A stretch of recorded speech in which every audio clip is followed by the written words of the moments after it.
Good afternoon if you're on the East Coast. Good morning if you're on the West Coast. I'm Jeff Timmer with the Lincoln Project, and this is Lunch with Lincoln. Joining me today is Andy Campbell, and Andy Campbell is an investigative reporter and editor who covers extremism, misinformation, and their intersection with national politics. He's one of the foremost experts in the country today on the rise of the Proud Boys and their role in the political extremism, radicalization, the rise of violence, and has not only is one of the provides the best understanding of how we got here, but we'll talk a little bit about where we're likely going, given the momentum that the Proud Boys have gathered. So, Andy, welcome. Thank you for joining us. Oh, thank you so much for having me. It's great to be here. Well, give us a little background. I mean, most of our viewers, we hear about the Proud Boys, we hear about other groups, Oath Keepers and whatnot. Who's who, and where do these folks fit into the menagerie of misfits on the extreme right? Yeah, you hit the nail on the head with menagerie of misfits because during Trump's rise and immediately following his election, I was a crime reporter for HuffPost, so I was covering national incidents of mayhem, and we started seeing more acts of political violence at rallies, specifically at MAGA rallies, and so me and my colleagues, were down in the field with these guys, and there was this rise of all of these different groups that seemed to be born of online spaces like 4chan. I specifically remember a kid I saw at a MAGA rally in Portland, Oregon in, I think, 2017. He was wearing a German Nazi war flag as a cape, but instead of red, it was green, and instead of the swastika, it had Kek, which is a reference to a group born out of 4chan. And so there were all of these sort of weird online racist groups hanging out at MAGA rallies with everyday conservative voters. The Proud Boys stood out immediately as something a little bit more concerning than the others, because unlike most groups that wanted to hide behind anonymity, they didn't want to talk to the press, Proud Boys were proud of what they were doing. They wanted to be known for their political violence. They wanted, they had nicknames for each other. They would talk to the press. And so we saw that as something immediately concerning. And so we followed them throughout their rise. And they have emerged, of course, through a 6-year parade of violence in American cities as one of the leading extremist groups. And they did that by sidling up to top names in the GOP. And so through those relationships, they were able to sort of normalize what they were doing as something that, American people could aspire to. They positioned themselves as Trump's enforcement arm in the street, the guys who would go out and do what crusty old Republicans can't do, and punch people when Trump told them to. And the other groups, the Oath Keepers, the 3%ers, the other militias, these guys have a lot of overlap with the Proud Boys, but the Proud Boys are certainly the leading characters in terms of creating that playbook by which any gang can go from, a fight club to a political enforcement arm. Well, you mentioned the relationships with some of those in the Republican Party or in kind of the Trump campaign orbit. Who are some of these Proud Boy leaders? Who is it they have the relationships with? How did the infiltration and kind of the parallel track, the normalizing of these people occur? Sure. Their first leader and founder is Gavin McInnes, who also founded Vice Media. But in 2008, he was pushed out because his editorial voice was awful, misogynist, racist, and Vice Media was more beholden to advertisers. So he kind of got pushed out. But he took his audience of angry young men to his own show, the Gavin McInnes Show, live podcast, and he built the Proud Boys live on air out of his audience. And so he started them as he wanted them to go out and fight the GOP's grievances in the street.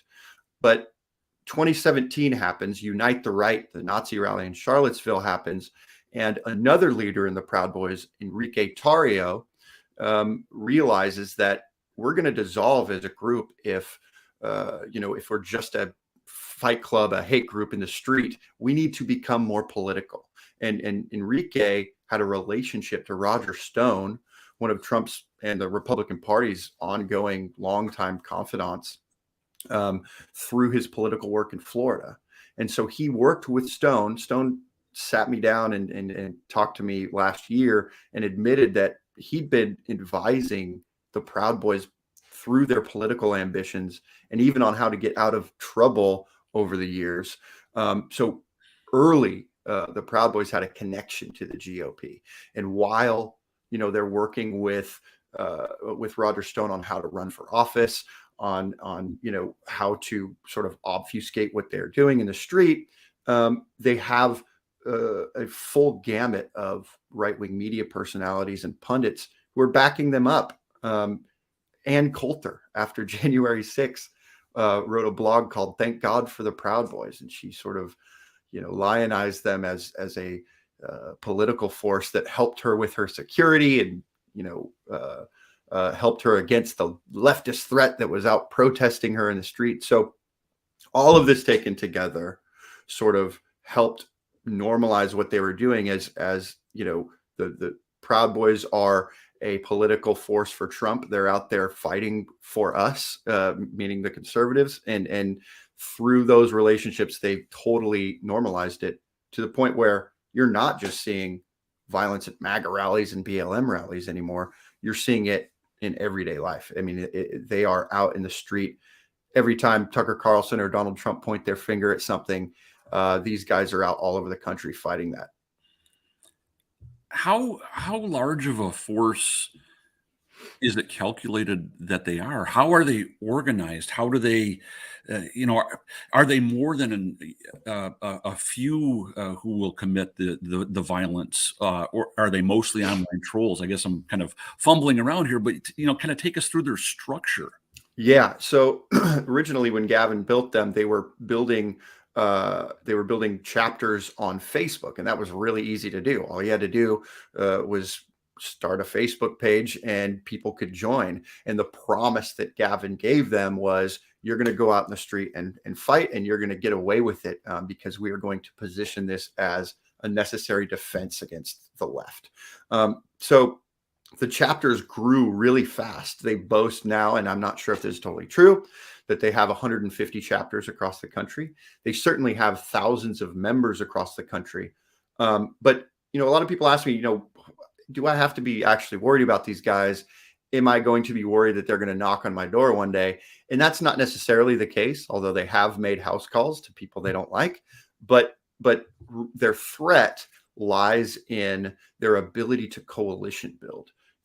People don't understand often that Unite the Right was organized by a member of the Proud Boys, Jason Kessler, and Gavin McInnes gave Unite the Right its first big platform on his show. And so wherever the Proud Boys decide, for example, this summer Fox News is railing about drag queens and LGBTQ and trans rights, as Tucker Carlson's railing about drag queen story hours, Proud Boys are going, okay, we're going to go out to drag queen story hours and add this air of violence and intimidation.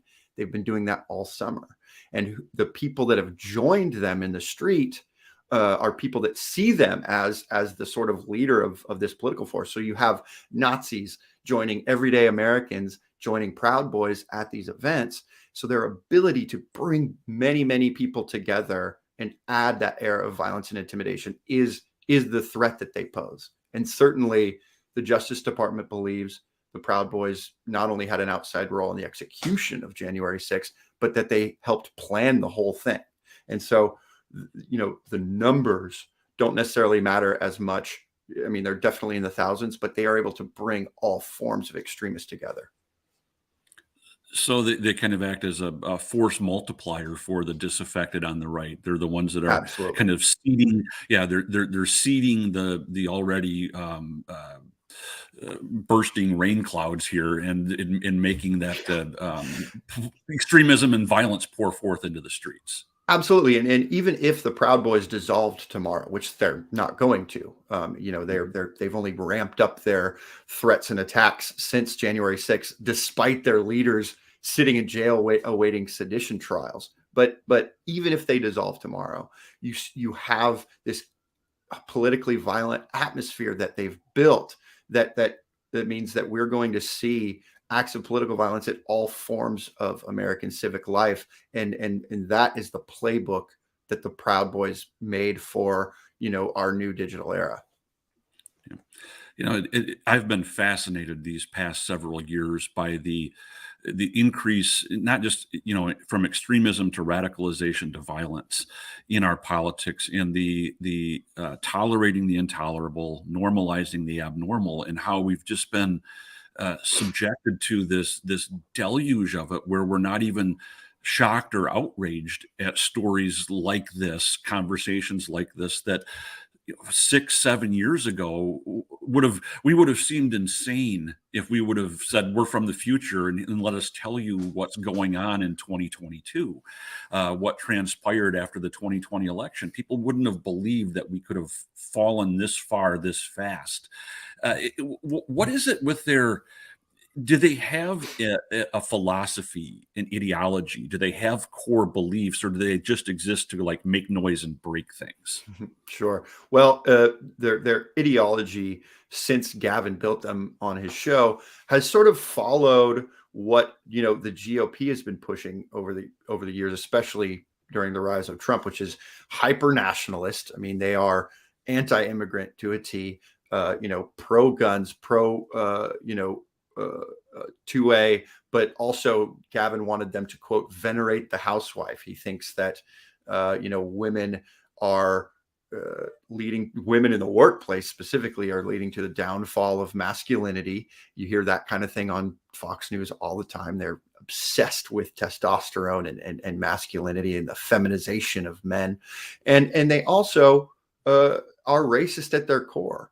People get confused when they see people like Enrique Tarrio, who's Cuban American, he's brown skin, and he's a leader in their group. And they say, well, how can the Proud Boys be racist? And that is exactly what Gavin McInnes wants you to think when they position the few people of color in their group at the front. But Gavin said on his show to his followers, anyone can join the Proud Boys as long as they understand that the West is the best, and that the success of Western culture is largely due to white man's contributions. So there is a white supremacist fabric here that runs through everything.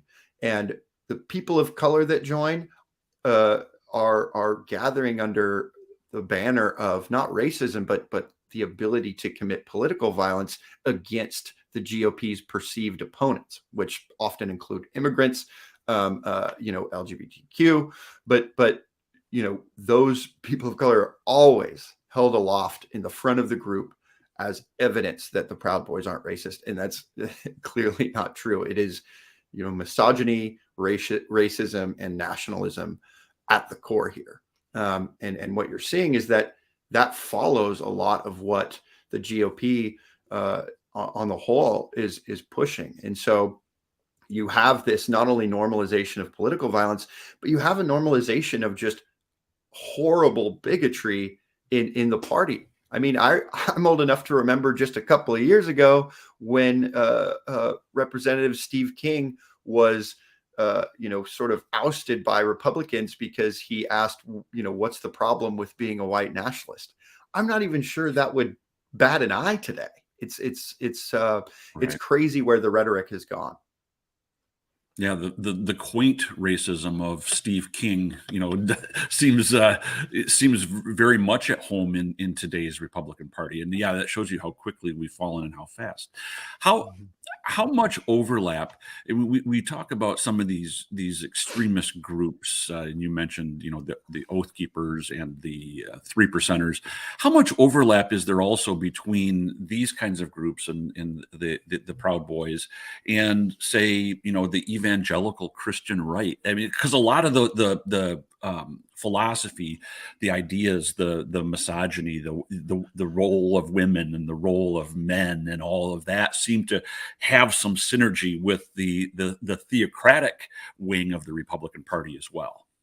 Absolutely. Christian nationalism is big right now. And it, it goes back to these sort of pillars of patriotism, one of them being Christianity. And when you can position your bigotry or your violence as something in defense of these pillars of patriotism, that's big bucks. And so Christian nationalists are within the Proud Boys. Proud Boys are among them. Oath Keepers and Proud Boys are extremely tied together. The leader of the Keepers right now, Stuart Rhodes, is going through his sedition trial right now as we speak. And he was with Enrique Tarrio and Roger Stone in a group text on January 6th titled Friends of Stone. So these guys are all together, but together they represent a machine that that hasn't shown any signs of stopping since all of the arrests on January 6th. I mean, you have, again, those media pundits and other politicians pushing them forward. There are a number of extremist tied candidates in this slate of candidates for the midterms. You've got somebody like Mark Fincham, Secretary of State nominee in Arizona, who is a member of the Oath Keepers, and he makes no secret of that. You have a House hopeful in Washington State who donated $11,000 to a member of the Proud Boys for consulting fees. And so all of these groups overlap 100%, and it's why you see when the Proud Boys say we're going out to a drag queen story hour to intimidate them into shutting down. You'll see neo-Nazis there, you'll see politicians there, and you'll see, everyday American voters. It is all sort of one in the same now. The right doesn't often, point fingers at its own. They coalesce under these banners, and so they'll take anyone alongside them as long as they're out in the street with them. We've had some conversations on this show and many of the other Lincoln Project streaming and podcast shows. We've had Ruth Ben-Ghiat, our own Trygve Olson, who's our resident expert on authoritarianism. They all caution and have talked about the kind of the normalization, the increase in political violence, and we've certainly seen that. Kind of look into your crystal ball and give us a glimpse what we can expect to see in 2022 around these state elections, and then as we head into 2024 with the presidential election, presumably with Donald Trump at the helm of the Republican Party again. Paint us the hellscape that we're likely to see when we talk about this increase in incidents of violence and extremism. Right. Well, it's a dark time. I mean, you have, for example, Republicans in Arizona saying matter of factly, we need vigilantes at ballot boxes this year and in the next election. And so you have, with this embrace of extremist groups, you have a swath of the party that's ready to see voter intimidation, to see harassment, and to see more violence. And right before Biden took office, before January 6th, you had Proud Boys and other extremists in the street attacking people. I talked to a reporter for my book who was filming a MAGA march in DC in December before 2021.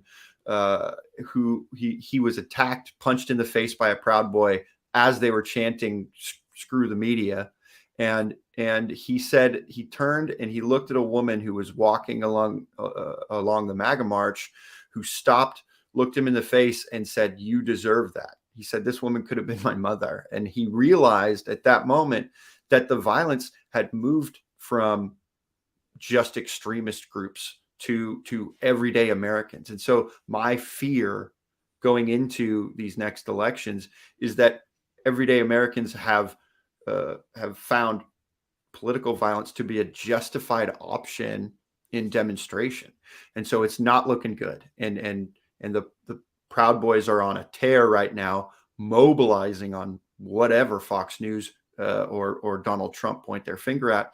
And so I think it's going to be very violent, very bad. And I've asked communities that have been, invaded by Proud Boys and other extremists, what the answer is here, and they want a full culture shift. If you have to remember that, like, the Klan, for example, didn't lose power because the country rebuffed them. They lost power because enough of the country agreed with them ideologically that they weren't really needed as a force anymore beyond the 20s. I mean, they're still around, but white Protestants held power in the 20s, and the KKK wasn't needed as much. And so my fear going forward is that enough of us are going to accept this as the new normal, that it's just going to stay violent, stay scary. How do we neutralize this? How do we combat this? How does normal America, who doesn't live their life, they're not, Americans aren't overtly political. They care far more about who wins the Masked Singer than who wins the next election in most cases. And normal people don't look for confrontation and the threat of physical confrontation. How do we combat this in a way that's going to not allow them to intimidate the normal America? There are more of us than there are of them, but if they're willing to go to extremes, people who number in the thousands. I mean, look at China. Reed Galen with the Lincoln Project and I were talking about this on the podcast last week. 2 million, an army of 2 million strong can keep 1.6 billion people in check. If those 1.6 billion people allow themselves to be, how do we keep ourselves from being prisoners of these extremists? Well, it starts with elections, because you have Proud Boys have realized that if they can control even the smallest seats, whether it's at school boards, which they're running for, the smallest seats can create an ideological shift in the community. And so I agree with you when you say that everyday Americans are sort of only marginally paying attention to this, but you have to understand that these battles aren't happening in just the big cities like Portland and New York. These battles are happening in small areas where you have to pay attention to the candidate slate that you have. Otherwise, you end up with insurrectionists on the ballot. And again, I think 538 said that 1 in 2 Americans are going to see an election denier on their ballots this year. I think it starts with paying attention there. And I also think that, you have to pay attention to, the law enforcement situation in local communities. You have police officers who are Proud Boys, military members who are Proud Boys and Oath Keepers, and working to make the atmosphere where it's not acceptable to have extremists is a big part of how the general public can sort of push back against this. I mean, you have researchers, you have demonstrators in the street that are fighting these people toe to toe, and there are, physical battles that are happening, but the existential battle is going to happen in elections. It's going to happen, within law enforcement. It's going to happen, within school boards. And the Proud Boys are going to be at your school board meeting where they're talking about critical race theory. They're going to be at, your children's hospital where they're talking about trans rights. And so, people need to focus on their candidates and try to push back on what's acceptable here in politics going forward. How do people identify if somebody they know is falling under this spell? I mean, there's a cult-like or ISIS-like indoctrination and radicalization that goes on here. What are the warning signs that people should be watching for among their family, their friends, their colleagues, their neighbors?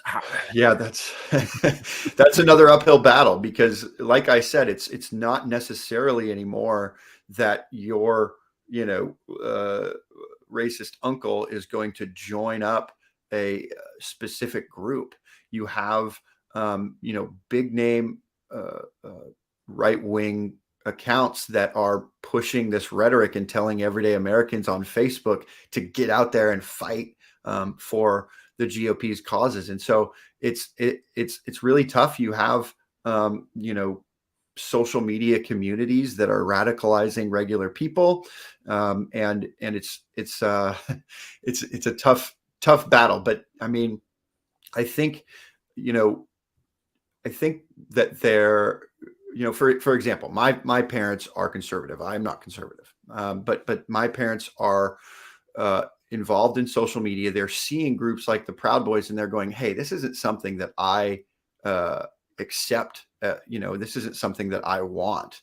And I think a big part of it is getting regular people who maybe are repulsed by this kind of rhetoric to speak up and say, this is not something we want, because otherwise the goalposts shift, and you have this rhetoric so normalized that it's not a big deal anymore. So identifying it, you're going to identify your racist uncle on Facebook, but I think it's getting the people who are maybe against this to speak up to help this out. Sure. Well, I know we're nearing the end of our time here. Tell us a little bit about your book and where people can find it and learn more about this, and where they can read your writing, your columns, as we go forward. Yeah, I'm a reporter and editor for HuffPost, so you'll be seeing a lot of extremism coverage coming from my byline, Andy Campbell at HuffPost. And my book is "We Are Proud Boys: How a Right-Wing Street Gang Ushered in a New Era of American Extremism." It published last week, and you can find it anywhere books are sold. It is a culmination of 6 years of reporting on the street about the Proud Boys, but it's not just a history about the Proud Boys. I wanted this to be a primer for everyday Americans on this extremist crisis that we have, these connections between the media and law enforcement and politicians and extremist groups. And I hope that through reading this, you can not only have a better understanding of what's happening in your community, but that you can maybe work to fight back a little bit. And so I'm hoping that people, looking at this, aren't just reading a history of the Proud Boys, but understanding our extremist crisis better. So that book's ready to go. You can buy it now. All right. Well, make sure to follow Andy Campbell on social media. Make sure to follow along on HuffPost. This is important. We say all the time that American democracy and the American Republic is facing an existential threat, and that is not overstating the circumstances, the threat that we are facing, and we have to continue to shine light on this. I think light is one of the antidotes here. Transparency and attention is the kind of the kryptonite for a lot of these people. The more we can speak out and draw attention to what they're doing, the more we can help combat this. Andy Campbell, thank you for your voice and your efforts in this very important endeavor. Hey, Jeff, thanks for having this conversation. It's so important, and I appreciate you having me on. Well, be sure to follow Lincoln Project's other streaming shows, the Breakdown, We're Speaking. Tonight we have a town hall live on Twitter focusing on the elections in Michigan. I will be hosting that along with Maya May and the Michigan Democratic Party Chair Lavora Barnes. So with that, we'll send you out. Join us next week on Lunch with Lincoln, next Monday. Here is the latest ad from the Lincoln Project dealing with Blake Masters, the MAGA Senate candidate in Arizona. Every soldier swears an oath.